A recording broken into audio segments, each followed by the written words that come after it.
요한복음 6장 35절에서 40절입니다. 다 같이 합독하시겠습니다. 시작. 예수께서 이르시되 나는 생명의 떡이니 내게 오는 자는 결코 줄이지 아니할 터이요 나를 믿는 자는 영원히 목마르지 아니하리라. 그러나 내가 너희에게 이르기를 너희는 나를 보고도 믿지 아니하는도다 하였느니라. 아버지께서 내게 주시는 자를 다 내게로 올 것이요 내게 오는 자는 내가 결코 내쫓지 아니하리라.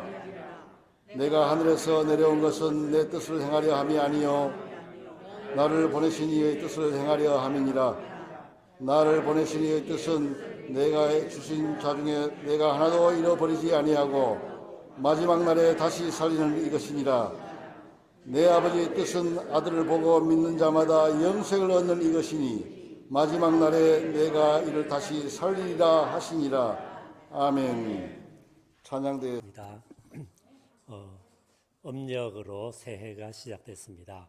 하나님의 축복 안에서 올 한 해 아름답게 잘 살아가실 수 있기를 축원합니다.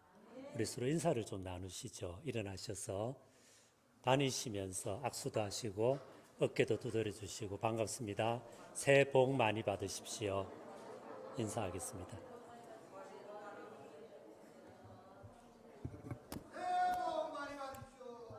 새해 복 많이 받으십시오.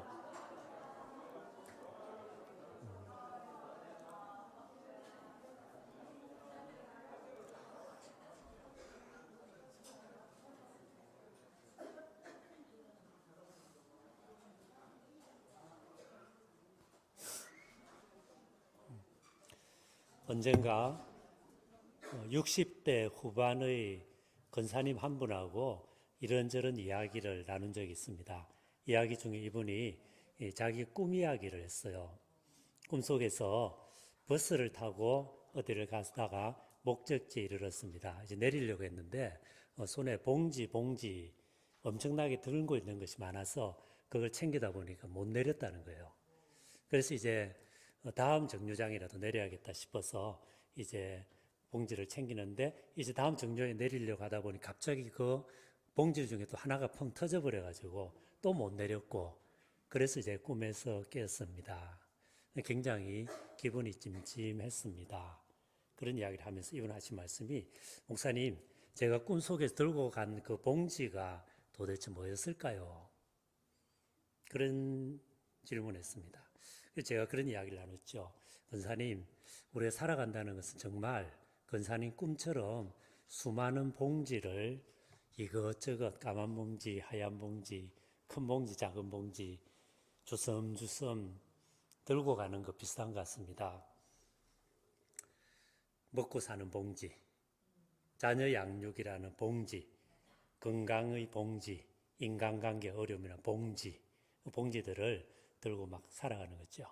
경상도 말로 봉다리를 들고 이거 있죠, 이거 이런 걸 들고 결국 우리는 살아가는 겁니다. 이거 없이 살아갈 수 없는 사람은 없죠. 근데 심리학자 칼 융이라는 분이 있지 않습니까? 그분이 이런 이야기예요. 프로이트 같은 사람은 꿈은 결국 우리 인간 무의식이 보통 때는 억눌려져 있다가 이제 틈을 비집고 나온 거다. 그래서 우리 무의식이 표출되는 것이고 일종의 폭로 내지 노출되는 것이다. 이렇게 봤다면 칼융 같은 사람은 그런 이야기 하죠. 우리 인간에게는 인간이 생명체로 이 땅에서 살아오면서 쌓아왔던 모든 것들이 집단 무의식이라는 이름으로 모든 사람 속에 깔려 있는데 그것이 꿈으로 나타나고 그래서 그때의 꿈은 이제 그냥 우리 무의식을 표출하고 노출하는 것뿐만 아니라 그 인류가 오랫동안 쌓았던 삶의 지혜, 경험을 가지고 우리 인생을 인도해 주는 기능을 할 수 있다. 그래서 꿈은 우리 인생을 인도한다. 그런 이야기를 이분이 했어요. 만약에 이분의 이제 이런 이해를 따르면은 아마 그 권사님의 꿈 역시 이제 60도 지났고 70이 눈앞인데 이제는 그동안에 주섬주섬 들고 왔던 그 수많은 봉지들 정말 비본래적인 것, 꼭 필요 없는 것 좀 내놓고 정말 중요한 것만 잘 챙겨서 걸어가라라고 하는 그런 어떤 인도일 수도 있겠다. 하나님의 어떤 그걸 통해서 말씀하시는 것일 수도 있겠다. 이런 이야기를 같이 좀 했어요. 실상 우리 사람이 나이가 들면은 삶이 좀 단순해져야 되겠죠. 특별히 50이 지나고 60이 되고 이런 식으로 나이가 들게 되면은 이제는 더 이상 외적인 성공보다는 내적인 성숙을 향해서 가는 때 우리 인생이 제대로 걸어갈 수 있을 것입니다. 아무튼 우리는 인생을 참 많은 짐을 지고 걸어갑니다. 근데 그 중에서도 가장 무거운 봉지, 가장 무거운 짐이 뭘까? 이렇게 물어보면은 하나가 먹고 사는 문제일 것입니다. 그렇죠? 사실 먹고 사는 것만큼 우리 인생을 힘들게 하는 것도 별로 없습니다. 하나님에 대한 믿음 빼고는 어쩌면 가장 중요한 것이 결국 먹고 사는 문제, 이거 아니겠어요? 그래서 우리는 그런 말도 하지 않습니까? 때로 먹고 합시다.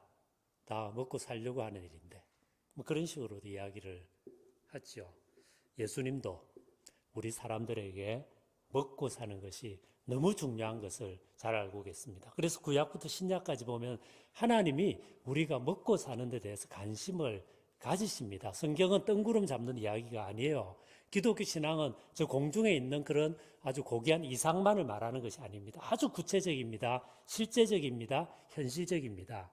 당장 오늘 이 요한복음 6장에서도 예수님께서는 하나님의 말씀을 들으러 온 사람들이 배가 너무 고픈 것을 아셨기 때문에 한 소년이 가져온 보리떡 5개, 물고기 2마리를 가지고 기도하시고 그들에게 나눠주셔서 그들의 배고픔의 문제를 해결해 주셨습니다.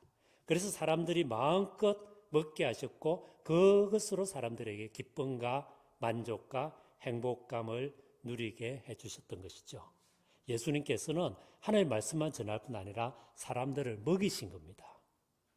그렇다 이것이 오늘 우리 교회에 주는 의미도 분명하죠. 예수님이 이렇게 하셨다면 우리 역시 이렇게 해야 됩니다. 하나님의 말씀 전해야 됩니다. 그리고 사람들의 영적, 정신적, 그리고 물질적인 필요도 교회가 할 수 있는 한 채워줘야 됩니다. 예수님이 배고픔의 문제에 관심을 가지고 사람들을 돌보셨다면 우리 교회 역시 배고픔, 가난 속에 있는 사람들을 도울 수 있는 만큼 도와야 할 것입니다. 아직도 이 땅에는 내일 아침 눈을 뜨면 무엇을 먹어야 될까 걱정하는 사람들이 전 세계적으로 10억 명이 넘게 있다고 합니다. 매일 저녁을 먹지 못하고 잠자리에 들어가는 사람들이 전 세계 인구 약 5분의 1이 됩니다. 믿어지지 않지만 저도 이게 잘 안 믿어지는데 어여거나 전화기나 텔레비전을 태어나서 한 번도 구경하지 못할 정도로 문명에서 소외된 사람들이 전 세계 인구의 아직도 10%가 된다 이렇게 이야기를 합니다.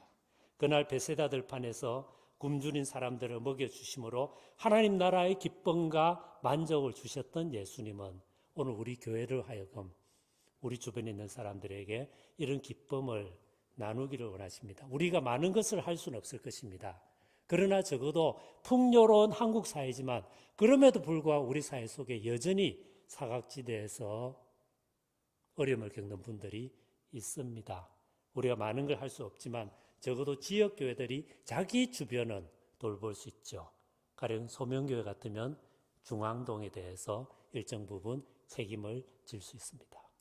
이것은 우리를 향한 하나님의 거룩한 부르심이고 그래서 이제 소명교회가 어떻게 하면 복음을 전할까 뿐 아니라 이 지역사회를 섬기고 이들에게 기쁨과 행복을 조금이라도 소명교회가 있기 때문에 지역사회가 행복해질 수 있을까를 기도하고 연구하는 축복이 있으시기를 바랍니다. 어쨌든 먹고 사는 건 너무 중요합니다. 그러나 먹고 사는 것이 정말 중요하긴 하지만 그것이 인생에서 가장 중요한 문제는 아닙니다. 그날 베세다 광야에서 수많은 사람들이 모여서 예수님이 주신 음식으로 배불리 먹었고 기쁨을 누렸고 잠시 행복했지만 그러나 얼마의 시간이 지난 다음에 그들은 곧 배고파졌을 것입니다. 또다시 무엇인가를 먹어야만 했습니다. 결국 시간이 지나면서 그들 마음속에 불만족과 욕심과 근심 걱정이 찾아왔을 겁니다. 러시아의 작가 알렉산드로 솔제니친이 노벨상을 받은 이반 데니소비치의 하루라고 하는 책이 있지 않습니까? 여기서 제가 굉장히 인상적으로 본 구절이 하나 있었는데 그게 이거예요. 이 주인공인 이 데반소비치가 이제 포로 수용소에 끌려가서 그날 하루 좋은 날, 행운의 날을 보냅니다. 그러면서 뭔가 마음껏 먹게 돼요. 그런 다음에 그런 이야기를 하죠. 배라는 놈은 은혜를 모른다. 아무리 잘 먹여주어도 조금만 지나면 또 채워 넣으라고 한다. 그런 말입니다. 그렇죠? 우리는 지금 아침 맛있게 먹었습니다. 그러나 점심때가 되면 또 배가 고픕니다. 점심까지 잘 먹었습니다. 그러나 저녁 7시, 8시까지쯤 되면은 또 배가 고파서 뭔가 허전합니다. 자꾸 채워 넣을 수밖에 없는. 그래서 지금 배가 부르게 되고 원하는 것을 손에 넣었다고 해서 영원히 행복한 것이 아니죠. 마음 깊은 곳에 원하는 것을 얻게 되면 잠시 기쁘지만 시간이 지나면 그 기쁨 사라지고 다른 욕망이 생깁니다. 다른 필요가 생깁니다. 그리고 또 그것을 충족하면 또다시 그것을 충족시켜야 됩니다. 이것이 계속됩니다. 그래서 우리 인간은 기본적으로 결핍의 존재죠. 설교를 준비하면서 저희 젊은 시절의 일이 생각났습니다. 제가 대학 4학년 때 마라톤 타자기라고 하는 것이 그때 굉장히 유명했습니다. 혹시 기억나시나요? 예, 그런 게 있었어요. 그죠? 그걸 사고 싶었습니다. 한 10만 원 정도 했습니다. 돈을 모아서 샀습니다. 굉장히 기뻤습니다. 한 달 정도 기뻤습니다. 그걸 가지고 학교 리포트도 내고 뭐 여러 가지 자료를 만들면서 굉장히 좋았습니다. 그러나 한 달 지나니 심드렁해졌습니다. 이었고 졸업을 하게 됐고 제 사촌 여동생한테 그걸 선물로 주고 저는 신학대학원에 들어갔습니다. 신학대학원 3년, 대학원 2년 공부를 마칠 즈음 한국에 컴퓨터 바람이 불기 시작했습니다. 초창기였습니다. 그때 XT 컴퓨터라고 하드 드라이브도 하나도 없는 그야말로 깡통 컴퓨터. 그래서 플로피 디스크라고 흔들면 플럭플럭 하는 거 아세요? 딱딱한 거는 기억하실 거예요. 근데 흔들면 플럭플럭 하는 거 나이 드신 분들 보셨을 텐데. 보셨죠? 저만 봤나요? 그게 있어요. 그걸 넣었다 뺐다 하면 쓰는데 그때 돈으로 100만 원 했습니다. 그리고 신학생 중에서 일부는 그걸 가지고 리포트도 작성하고 졸업 논문도 썼습니다. 저도 갖고 싶었습니다. 근데 너무 비쌌죠. 근데 마침 그때 제 여동생이 이제 선생님이 되면서 신용카드를 갖게 됐고 그래서 그 친구 카드로 제가 사고 2년 동안 그걸 갚는다고 죽을 고생을 했습니다. 컴퓨터가 제게 가져다 준 기쁨은 마라톤 타자기보다 훨씬 오래 갔습니다. 2달, 3달 갔습니다. 기쁨의 크기도 더 컸습니다. 아침에 일어나서 컴퓨터를 보면 마음에 좋았습니다. 그러나 결국 그것도 사라졌습니다. 그리고 시간이 많이 지났죠. 그 이후에 저는 수많은 컴퓨터를 썼습니다. 노트북도 썼습니다. 지금도 집에 가면은 컴퓨터가 있습니다. 학교 가면 제 컴퓨터 있습니다. 집에 아들이 쓰고 있는 노트북도 있습니다. 그러나 그 컴퓨터들이 저에게 기쁨을 주진 않죠. 그냥 사용할 뿐입니다. 무슨 이야기인지 아시겠죠? 이 세상 물건이든 지식이든 지위 같은 것이 우리에게 기쁨을 줍니다. 즐거움을 줍니다. 행복감을 가져다 줍니다. 그러나 일시적입니다. 영속적이지 않습니다. 우리는 세상을 살아가면서 돈과 지식과 사람들의 인정과 존중이 필요하지만 그것이 인생에 필요하지만 가장 중요한 것은 아닙니다. 가장 중요한 것은 무엇입니까? 우리 인생에서 가장 중요하고 가장 필요한 것을 오늘 예수님께서는 2가지를 말씀하십니다. 첫째는 하나님과의 만남입니다. 하나님과의 만남이 우리 인생에서 가장 중요합니다. 오늘 말씀 37절입니다. 예수님이 이렇게 말씀하십니다. 아버지께서 내게 주시는 자는 다 내게로 올 것이요 내게 오는 자는 내가 결코 내어 쫓지 아니할 것이다. 하나님이 예수 그리스도에게 우리를 보내십니다. 그리고 예수 그리스도를 통해서 우리는 하나님이 누군지 어떤 분인지 우리가 그분과 어떤 관계를 맺어야 하는지를 깨닫게 됩니다. 예수를 통해서 하나님을 만나는 것, 이것이 우리 인생의 근본적인 필요입니다. 왜 우리에게 하나님이 필요합니까?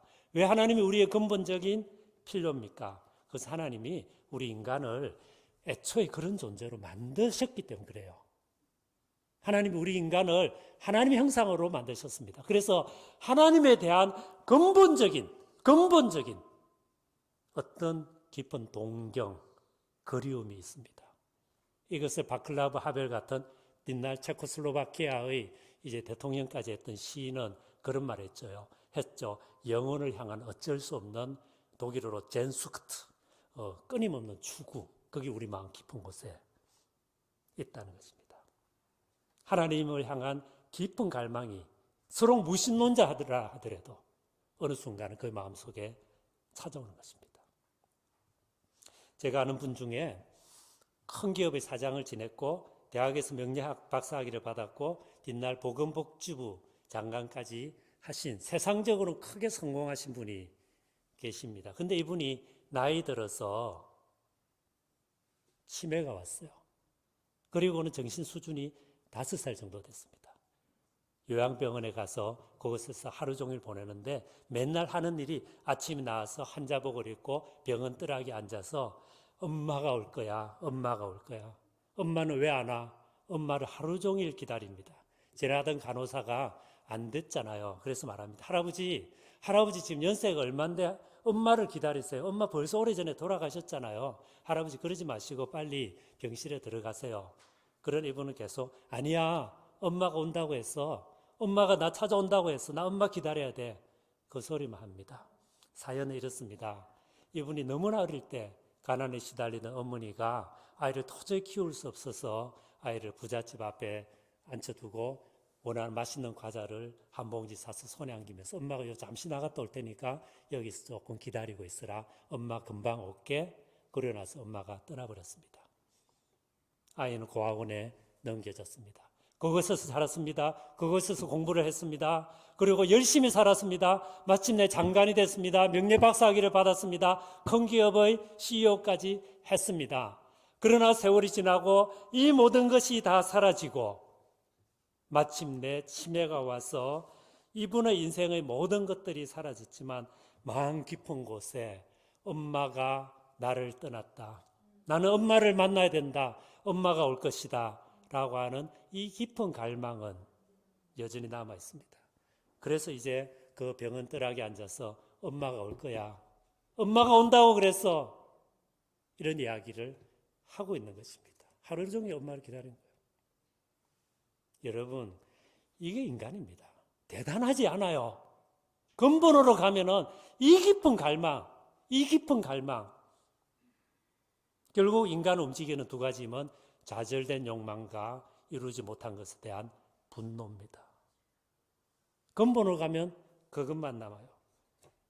사람들 마음속에 아무리 나이가 많이 들어도 부모에 대한 깊은 기억과 그리움이 있듯이 우리 사람 마음 깊은 곳에는 하나님에 대한, 진리에 대한, 영혼에 대한, 구원에 대한, 초월에 대한 깊은 젠수크트, 갈망이 있습니다.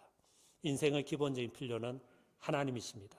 하나님 없이는 아무리 많은 것을 이루고 아무리 많은 것을 가졌다 하더라도 결코 만족할 수 없습니다. 그래서 삼성을 일군 이병철 회장이 돌아가시 몇 년 전에 어느 신부님을 청에다가 하나님 대해서, 영혼에 대해서, 내세에 대해서 그렇게 진지하게 질문을 했다 그러잖아요. 그래서 저는 지금 이 시간 우리 성도님들께 질문 드리고자 합니다. 여러분은 하나님을 만나셨습니까? 하나님을 아버지로 만나셨습니까? 어머니 같은 하나님을 만나셨습니까? 부모로서의 하나님을 만나셨습니까? 아마 여러분 만나셨을 것입니다. 그렇다면 여기 대해서 감사하고 기뻐하고 하나님 찬양하십시오. 그리고 이 부분에 대해서 불분명하면 다시 한번 하나님, 예수 그리스도를 통해서 당신이 나의 아버지가 되시기를 원합니다. 라는 초청의 기도를 드리실 수 있기 바랍니다. 인생의 두 번째 근본적인 가장 중요한 필요가 있습니다. 그것은 영생, 영원한 생명입니다. 오늘 말씀 40절에 예수님은 이렇게 말씀하십니다. 내 아버지 뜻은 아들을 보고 믿는 자마다 영생을 얻는 이것이니 마지막 날에 내가 이를 다시 살리리라 하시니라. 아들을 보고 믿는 자마다 영생을 얻습니다. 이 영생을 얻는 것, 영원한 생명을 누리는 것, 하나님 안에서 살아가는 것, 이것이 우리 인간 가장 깊은 곳에 있는 근본적인 열망이고 필요입니다. 그래서 고대 그리스부터 이집트부터 영생에 대한 불멸에 대한 꿈은 어디에서든지 나오잖아요. 우리나라의 말에도 사람이 세상을 떠나면 돌아가셨다 그럽니다. 어디로 돌아가신다는 것입니까? 그것이 어딘지는 모르지만 무엇인가 있다는 깊은 갈망, 하나님에 대한 영혼에 대한 갈망이 그렇게 말로 표현되는 것입니다. 우리는 세상 살아가면서 여러 가지 일들을 합니다.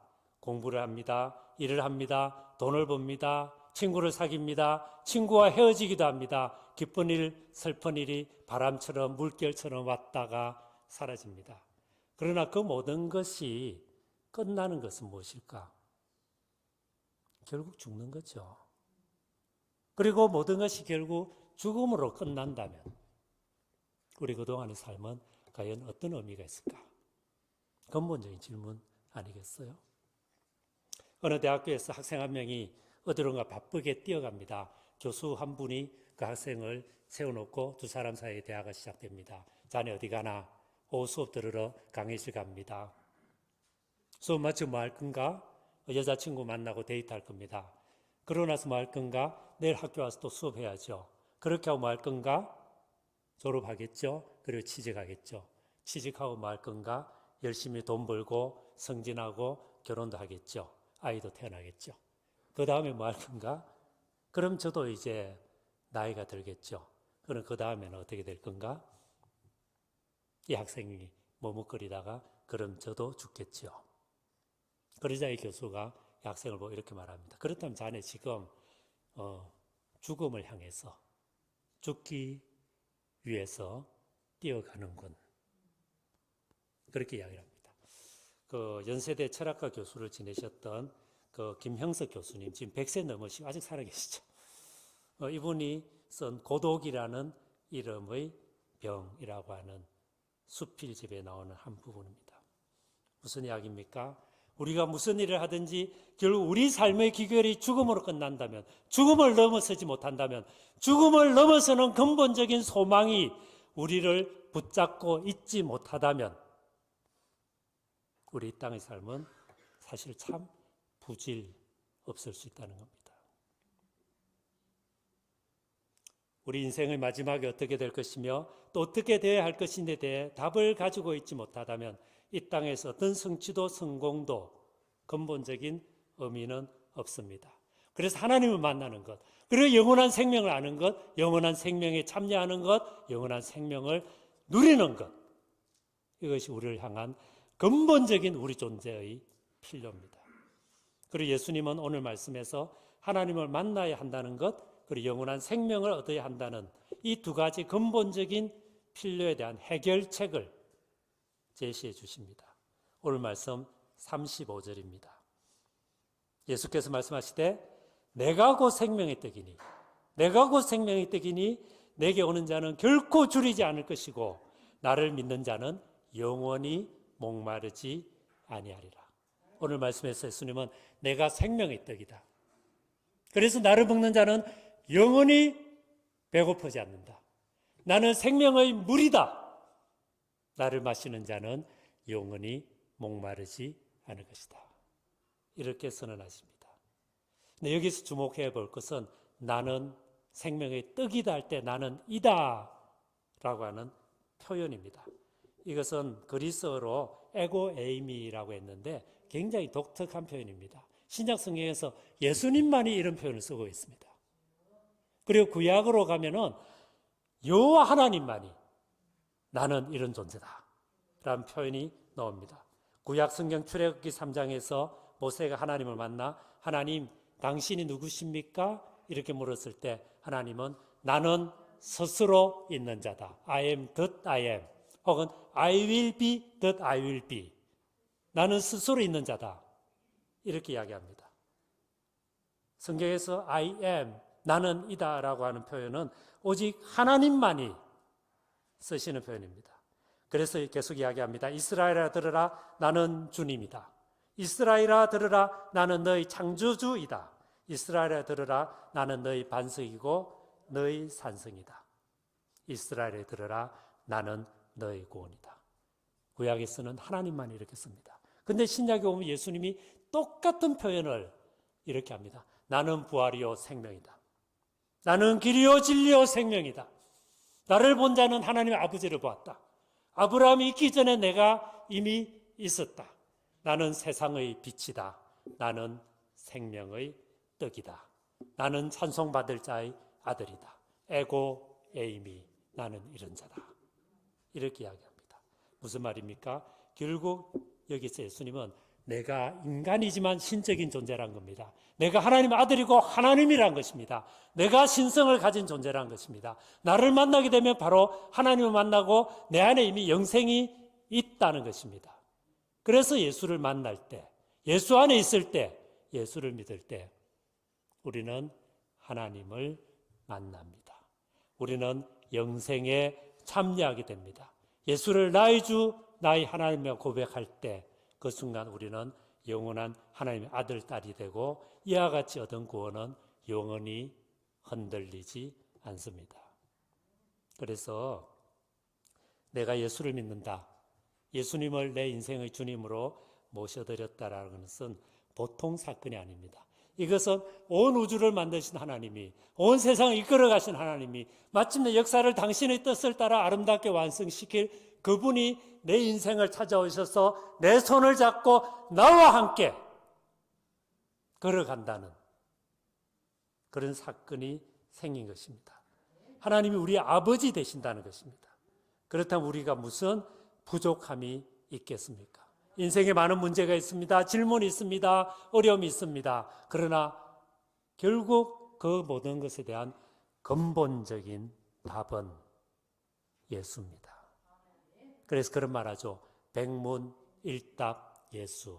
인생에 100가지 질문이 있고 100가지 문제가 있고 100가지 어려움이 있지만 결국 예수 안에 있느냐 아니냐가 근본적인 것이란 겁니다. 예수 믿는다고 해서 물론 갑자기 우리 모두가 큰 부자 되지 않습니다. 예수 믿는다고 해서 갑자기 우리가 엄청나게 슈퍼맨처럼 능력이 생기지 않습니다. 예수 믿는다고 해서 우리의 모든 문제 해결되지 않습니다. 예수 믿는다고 해서 우리 아들, 딸 다 스카이 가지 않습니다. 인생의 어려운 문제는 예수 믿는다고 해도 있습니다. 그러나 예수 그리스도 안에 있을 때 그 문제가 제대로 보고 문제를 넘어가고 그 문제가 예수 안에 있을 때는 우리를 괴롭히는, 우리를 떨어뜨리게 하는, 힘들게 만드는 장애물이 아니라 오히려 우리를 성숙시키는 디딤돌이 될 수 있습니다. 그래서 백문일답, 100가지 인생의 문제가 있지만 결국 거기에 대한 궁극적인 답은 예수입니다. 왜냐하면 그분은 하나님의 아들이고 하나님, 당신, 자기 자신이기 때문입니다. 지난 세대의 탁월한 설교자인 빌리 그레암 목사님에 대한 이야기가 있습니다. 이 목사님이 여러 설교를 통해서 개인의 미래에 대해서, 한 사회의 미래에 대해서, 미국의 미래에 대해서, 인류의 미래에 대해서, 역사의 종말에 대해서 많은 말씀을 했습니다. 그러다 보니까 언젠가 어느 분이 이 빌리 그레암 목사에게 이렇게 물었다고 합니다. 목사님은 개인의 미래에 대해서, 사회의 미래에 대해서, 그리고 미국의, 그리고 세계의 미래에 대해서 많은 말씀을 하셨습니다. 그런데 목사님은 미래에 대해서는 알고 있습니까? 그때 빌리 목사님이 이렇게 이야기했습니다. 이 세상에 자기 미래를 아는 사람은 아무도 없습니다. 나도 마찬가지로 내 미래가 어떻게 될지 전혀 모릅니다. 그러나 그럼에도 불구하고 나는 한 가지는 알고 있습니다. 내 미래가, 나의 미래가, 빌리 그레암의 미래가 하나님의 손안에 있다는 것은 알고 있습니다. 나는 이것을 믿고 있기 때문에 오늘 현재 내가 할 수 있고 해야 되는 최선을 선택해서 하나님 앞에서 걸어갈 뿐입니다. 저는 그렇게 이야기를 했습니다. 그렇죠? 우리는 미래를 모르지만 적어도 우리 미래가 하나님의 손안에 있다는 것을 압니다. 내일 어떤 일이 있을지, 5년 후, 10년 후 우리에게 어떤 일이 있을지 아무도 모릅니다. 우리는 가난해질 수 있습니다. 뜻밖의 질병에 시달릴 수도 있을 것입니다. 가정에 어려운 문제 생길 수도 있습니다. 원하는, 소원하는 것이 안 이루어질 수도 있습니다. 그런가 하면 이런 것들이 순적하게 이루어질 수도 있습니다. 우리는 모릅니다. 그러나 한 가지 확실한 것은 온 세상을 만드신 하나님, 말씀으로 세상을 새롭게 하신 하나님, 역사를 이끄시는 하나님, 마침내 역사 전체를 당신이 원하시는 가장 아름다운 모습으로 완성시키실 전능하신 삼위일체 하나님이 우리와 함께 우리 미래를 걸어가신다는 것입니다. 그래서 우리는 때로 슬프고 때로 힘들고 때로 눈물 있고 인간으로서 어려움이 있지만 그래도 다시 한번 일어섭니다. 그것이 그리스도인이고 그것이 신앙입니다. 이제 말씀을 마치려고 합니다. 시인 김종혜 선생님은 그의 시 그대 앞에 봄이 있다 라고 하는 데서 이렇게 노래합니다. 시가 아름답기 때문에 한번 들어보십시오. 우리 살아가는 일 속에 파도 치는 날, 바람 부는 날이 어디 한두 번이랴. 그런 날은 조용히 닷을 내리고 오늘 일을 잠시라도 낮은 곳에 묻어두어야 한다. 우리 사랑하는 일 또한 그 같아서 파도 치는 날, 바람 부는 날은 높은 파도를 타지 않고 낮게 밀물져야 한다. 사랑하는 이여, 상처받지 않는 영혼이 어디 있으랴.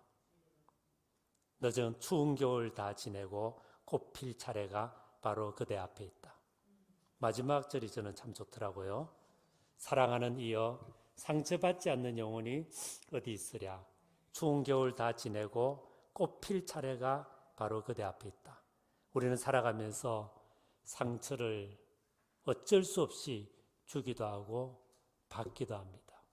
추운 겨울 그 바람에 추워서 덜덜 떨 수밖에 없는 순간이 찾아오기도 합니다. 그러나 분명한 것은 겨울이 항상 계속되지는 않습니다. 가장 추울 때에도 그 속에는 봄이 들어 있습니다. 추운 겨울 다 지내고 꽃필 차례가 언제나 우리에게 있습니다. 특별히 예수 그리스도 안에 있을 때, 우리 미래가 예수 그리스도와 함께 걸어갈 때, 그분의 손을 붙잡고 걸어갈 때, 믿음, 소망, 사랑의 길을 걸어가게 될 때, 백문일답, 100가지 문제가 우리를 힘들게 할 수 있지만 그럼에도 불구하고 예수 그리스도, 마스터 키 대신 예수 그리스도 안에서 우리 미래는 아름다울 것입니다. 우리를 괴롭히는 모든 방해물, 어려운 문제, 고통이 예수 그리스도 안에 있다면 결국은 우리를 성숙시키고 성장시키고 아름답게 번무시키는 하나님의 축복의 초대장이 될 것입니다. 음력 새해가 시작됩니다. 올 한 해 여러 가지 일들이 있을 것입니다. 그러나 그 모든 시간들 우리 주님과 더불어 믿음의 길, 소망의 길, 사랑의 길, 힘있게 뚜벅뚜벅 혼자 그리고 또한 함께 손을 잡고 걸어가는 우리 모두 되실 수 있기를 축원드립니다. 같이 기도하겠습니다. 자기 귀에 들릴 정도로 기도하십시다.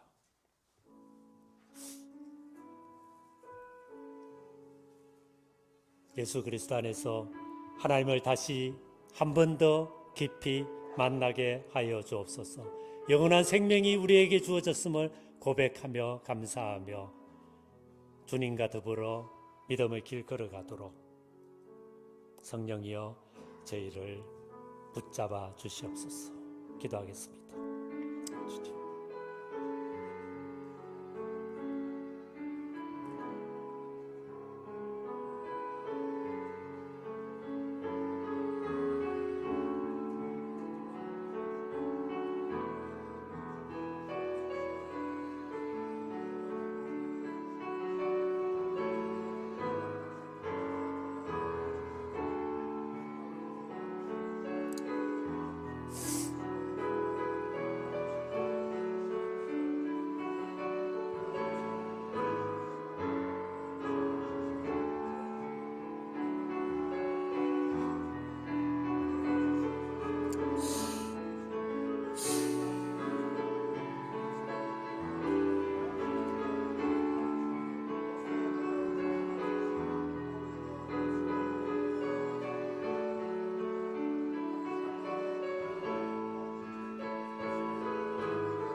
주님, 저희들이 살아가는 인생에 때로는 파도가 치고 큰 물결이 있는, 그래서 우리가 때로는 두렵고 때로는 안타깝고 답답한 순간들이 있습니다.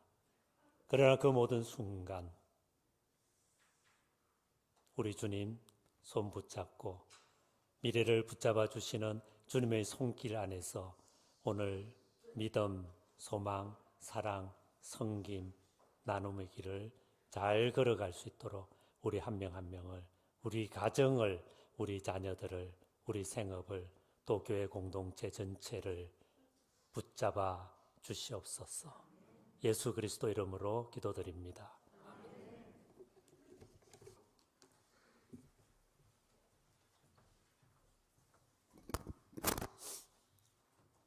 거룩하시고 사랑이 충만하신 우리 하나님, 예배의 순서를 따라 주님 앞에 귀한 예물 올려드립니다. 성삼일체 하나님께서 이를 흠향하시고 우리 교회 분별력과 지혜와 믿음과 용기를 주셔서 예물을 선하게 사용할 수 있도록 은혜를 다하여 주옵소서. 하나님 나라를 확장하는데, 예수 그리스도의 복음을 전하는데, 사람들을 살려내는데 절망과 고통과 아픔이 있는 곳에 하나님 나라의 영원한 기쁨과 희망과 생명을 전하는데, 지역사회를 새롭게 하는데 이 예물이 거룩하고 귀하게 쓰일 수 있도록 은혜를 다하여 주시옵소서. 성도님들의 삶을 축복하며 기도합니다. 몸이 아픈 분들, 십자가의 그 크신 사랑으로 홀린 피 묻은 손으로 찾아와 주셔서 머리부터 발끝까지 어루만져 주시고 품어주시고 새롭게 하시고 치유하여 주시옵소서. 마음이 아픈 분들, 관계 속에서 상처 때문에 어둠이 깊이 있는 분들, 오랫동안 기도했지만 기도가 응답받지 못하여 지금 낙심해 있는 분들, 성령께서 찾아가 주시고 위로하시고 곁에 계시고 품어주시고 힘주셨어. 다시 한번 이겨낼 용기와 힘주시며 당신의 시간에 당신의 때에 당신의 방법으로 가장 선하게 해결하여 주시기를 원합니다.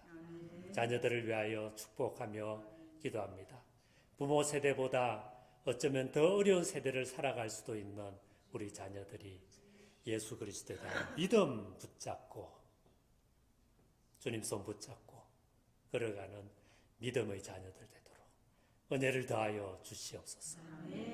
지금은 우리 주 예수 그리스도의 은혜와 하나님 아버지의 사랑하심과 성령의 날마다 새롭게 하심이 생명의 떡으로 우리를 찾아오신 예수 그리스도와 더불어 믿음, 소망, 사랑, 섬김, 나눔, 부르심의 길을 걸어가길 원하는 귀한 성도님들과 가정과 생업과 자녀들과 소명교회 위에 지금부터 영원토록 함께 하시기를 간절히 축원하옵나이다. 아멘.